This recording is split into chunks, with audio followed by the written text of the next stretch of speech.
నమస్తే, welcome to Suman TV. ప్రస్తుతం మనతో పాటు ఉన్నారు ప్రముఖ ఆస్ట్రాలజర్, జ్యోతిష్య రత్న, జ్యోతిష్య చక్ర వైభవ నిపుణులు డాక్టర్ రాళ్లపల్లి రవికుమార్ గారు.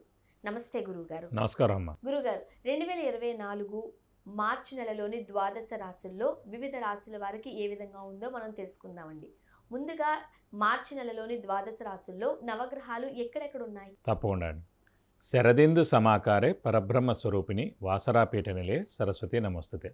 సుమన్ టీవీ ప్రేక్షకులకి నమస్కారం. తాకట్టులో ఉన్న బంగారాన్ని విడిపించి ఆ రోజు ఆన్లైన్ రేటుకే మేము కొంటాం. Sharma gold company.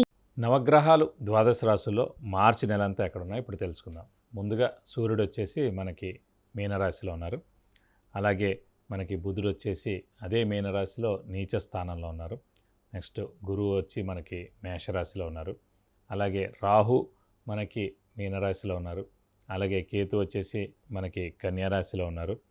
ఇక శుక్రుడు మనకి కుంభరాశిలో ఉన్నారు. అలాగే శని స్వస్థానమైన కుంభరాశిలో ఉన్నారు. అలాగే కుజుడు కూడా మనకి కుంభరాశిలో ఉన్నారు.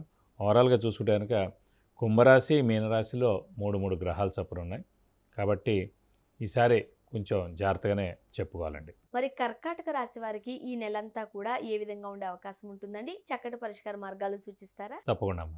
కర్కాటక రాశి అనగానే మనకి పునర్వసు 4వ పాదం, పుష్యమి 1, 2, 3, 4 పాదాలు, ఆశ్లేష 1, 2, 3, 4 పాదాలు. ఈ నక్షత్రాల సమూహం వచ్చేసి మన కర్కాటక రాశిలోకి వస్తుంది. కర్కాటక రాశి అనగానే మనకి ఫస్ట్ గుర్తొచ్చేది ఎవరంటే రాముల వారు. పునర్వసు 4వ నక్షత్రం పునర్వసు 4వ పాదంలో ఆయన జన్మించారు. కర్కాటక రాశి. అలాగే ఆయన లగ్నం కూడా కర్కాటక లగ్నం అన్నమాట. కాబట్టి ఆయన స్టాంప్ ఉండిపోయింది కర్కాటక రాశి. అందుకే కర్కాటక రాశి వారు సాధారణంగా సౌమ్యులు, సాఫ్ట్గా ఉండడం, పేషెన్స్ వహించడం, ఎలాంటి ఒడిదుడుకులైనా తట్టుకోగలగడం, మంచితనం, హెల్పింగ్ నేచర్ అన్నీ కూడా ఉంటాయండి. అందుకే చూడండి, అన్ని గ్రహాలకి శత్రువులు ఉన్నారు, కానీ కర్కాటక రాశి అధిపతి చంద్రుడికి మటుకు ఎవరు శత్రువులు లేరు. సో ఆయన స్టాంప్ అనుకోండి, ఆయన ఇది అనుకోండి, ఏదైనా అనుకోండి.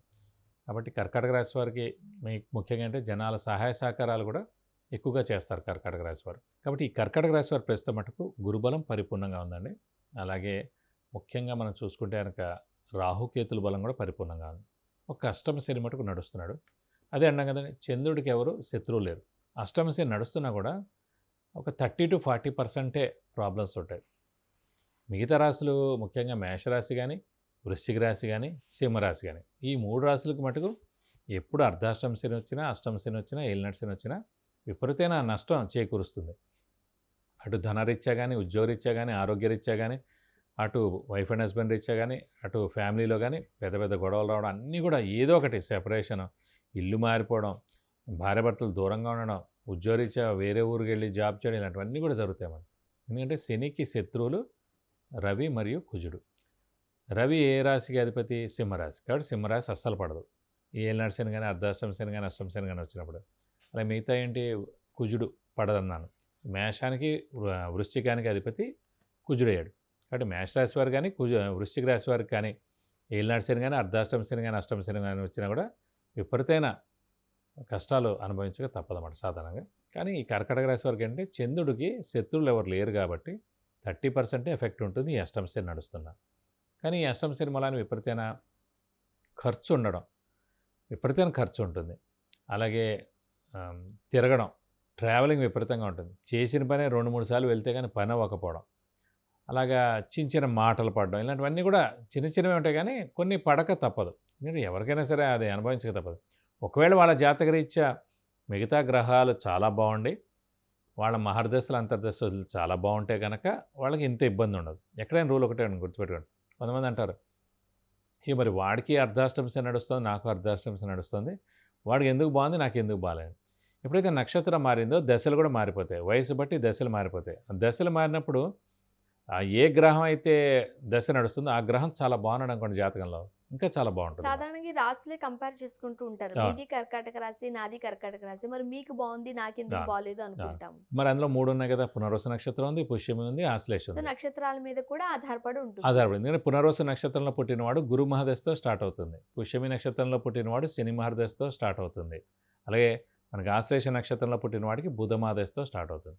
కాబట్టి మహర్దశలు, అంతర్దశలు, అలాగే ఈ మహర్దశ అంతర్దశలకు సంబంధించిన గ్రహాలు ఏ స్థానాల్లో ఉన్నాయి, ఇవన్నీ కూడా చాలా డీటెయిల్గా చూడాలండి. అందుకే జాతకం అంతా వేరు, గోచారం అంతా వేరు. జాతకం 50% అయితే గోచారం 50%. జాతకంలో ఏం చూడాలంటే ముఖ్యంగా విద్య ఉందా లేదా, ఉద్యోగం వస్తుందా లేదా, వివాహం అవుతుందా లేదా, సంతానం ఉంటుందా లేదా అనేది చెప్పగలం. కానీ ఏ సంవత్సరం ఉద్యోగం వస్తుంది, ఏ సంవత్సరం వివాహం అవుతుంది, ఏ సంవత్సరం ప్రమోషన్ వస్తుంది, ఏ సంవత్సరం మనకి సంతానం కలుగుతుంది అనేది మటుకు గోచారిత్యా ఈ టైం చెప్పగలం. అంతా కూడా మనకి గోచారం ద్వారా చెప్పగలం తెలియబడుతుంది. 100%. ముఖ్యంగా మరి కర్కాటక రాశి వారికి మార్చి నెలలో ఉద్యోగస్తులకి ఎలా ఉండే అవకాశం ఉందంటారు? ఉద్యోగస్తులకి బాగానే ఉందండి. ఎందుకంటే ముఖ్యంగా గురుబలం పరిపూర్ణంగా ఉంది. కానీ శని బలం కొంచెం తక్కువగా ఉంది, అష్టమ శని నడుస్తుంది కాబట్టి వీళ్ళకి ఉద్యోగ మార్పు కానీ, ఇల్లు మార్పు కానీ, అంటే వేరే ఊరెళ్ళి కొత్త జాబ్ జాయిన్ అవ్వడం కానీ, లేదంటే ట్రాన్స్ఫర్ అవ్వడం కానీ, ఇలాంటి ఏదైనా సరే మెయిన్గా చేంజ్ అయితే మటుకు ఖచ్చితంగా ఉందని చెప్పుకోవాలండి. అండ్ ముఖ్యంగా ఈ రాశి గల వారికి ఆరోగ్యం అండి, ఆరోగ్యం మంచిగా ఉండే అవకాశం ఉందా? అంటే ఆరోగ్య కారకుడు, మెయిన్ ఆయుష్ కారకుడు కూడా శని. అలాంటి శని అష్టమంలో ఉన్నాడు కాబట్టి చిన్న చిన్న అనారోగ్యాలే ఉంటాయి, పెద్ద పెద్ద అనారోగ్యాలు ఏమి ఉండవు. కాబట్టి అంత భయపడాల్సిన అవసరం లేదు, చిన్న చిన్న అనారోగ్యాలతోనే సరిపెట్టుకోవచ్చు. అండ్ విద్యార్థులకి ఏ విధంగా ఉండే అవకాశం? విద్యార్థులకి మటుకు అష్టమ శని నడుస్తున్నందుకు వారికి మంచి ర్యాంక్ రావడం, అండ్ మంచి సీట్ రావడం, అయితే వాళ్ళు మంచిగా చదువుకుని వేరేది ఏదైనా సంపాదించడం, అంటే వాళ్ళకి ఖచ్చితంగా స్థానచలనం ఉందండి విద్యార్థులకు మటుకు. అంటే వేరే ఊర్లో మంచి ర్యాంక్ ద్వారా వాళ్ళకి మంచి కాలేజ్ రావడం, లేదంటే ఫారెన్లో మంచి యూనివర్సిటీలో మనకి రావడం, ఇలాంటివి కూడా జరగచ్చు. బట్ వాళ్ళకి ఖచ్చితంగా ఈ స్థానచలనం ఉందంటే ఈ చదువు రీత్యా మటుకు ఇల్లు మారేది. ఫర్ ఎగ్జాంపుల్ వాళ్ళు ఒక చిన్న పల్లెటూరులో ఉండొచ్చు అండి, ఒక చిన్న టౌన్లో ఉండొచ్చు. కానీ మంచి కాలేజు, మంచి యూనివర్సిటీ అనేది మరి సిటీస్లోనే ఉంటాయి కదా. సో వేరే రాష్ట్రం కూడా ఉండొచ్చు అన్నమాట. సో ప్లేస్ మారే ప్లేస్ అవకాశం మార్పు, ఎందుకంటే అష్టమ శని అంటేనే స్థానచలనం. ఇల్లు మార్పు కానీ, ఉద్యోగస్తులకైతే ఉద్యోగ మార్పు అంటున్నాం, ట్రాన్స్ఫర్ అంటున్నాం, కొత్త జాబ్ ఎత్తుకోవచ్చు అంటున్నాం, వేరే ఊర్లో జాబ్ అంటున్నాం. ఇవన్నీ జరగకపోతే ఇల్లు మారాలంటున్నాం.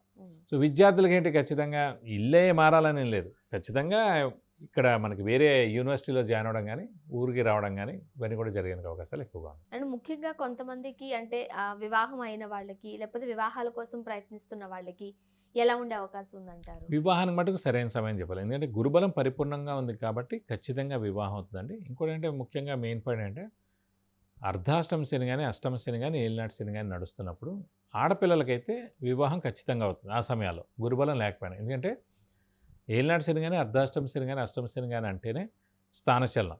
ఆడపిల్లలకి స్థానచలనం అంటే అత్తారింటికి వెళ్ళడం అని. సో ఖచ్చితంగా వారికి మటుకు 100% అయ్యేందుకు అవకాశాలు ఉన్నాయి, మగపిల్లల కన్నా కూడా. మగపిల్లకైతే కనీసం గురుబలం కూడా చూడాలి. ఆడపిల్లకైతే ఈ ఏలినాటి శని కానీ, అర్ధాష్టమ శని కానీ, అష్టమ శని కానీ నడుస్తున్నప్పుడు ఖచ్చితంగా వివాహం చెప్పచ్చు. సో కర్కాటక రాశి వారికి గురుబలం కూడా ఉంది, ప్లస్ అష్టమ శని కూడా నడుస్తున్నందుకు ఖచ్చితంగా వివాహం ఎందుకు అవకాశాలు 100% ఉన్నాయి. మనం చూసినట్లయితే ఒక 70-60% వరకు కాస్త ఇబ్బందికరమైన పరిస్థితులే ఉన్నాయి కాబట్టి ఏ దేవతను లేకపోతే ఏ దేవుణ్ణి ఆరాధిస్తే మంచిది, ఏ క్షేత్రాన్ని దర్శించుకుంటే మంచిది? సాధారణంగా కర్కాటక రాశి లేదంటే కర్కాటక లగ్నం వారికి పంచమ స్థానాధిపతి కుజుడేయుడు కాబట్టి సుబ్రహ్మణ్య స్వామిని ఎక్కువగా ఇష్టపడతారు, లేదంటే శివుడిని కూడా ఎక్కువగా ఇష్టపడతారు. అలాగే సుబ్రహ్మణ్య స్వామిని ఎక్కువగా పూజిస్తే మంచిది, అలాగే శివుని కూడా ఎక్కువగా పూజిస్తే చాలా మంచిది. సో మరి వీళ్ళు పాటించాల్సిన నియమ నిబంధనలు ఏంటి? ప్రస్తుతం మనకి అష్టమ శని నడుస్తుంది కాబట్టి ఏప్రిల్ 2025 వరకు అష్టమ శని ఉంటుంది కాబట్టి ఫిక్స్డ్గా ప్రతి శనివారం ఉపవాసం అనేది పెట్టేసుకుంటే మంచిదండి.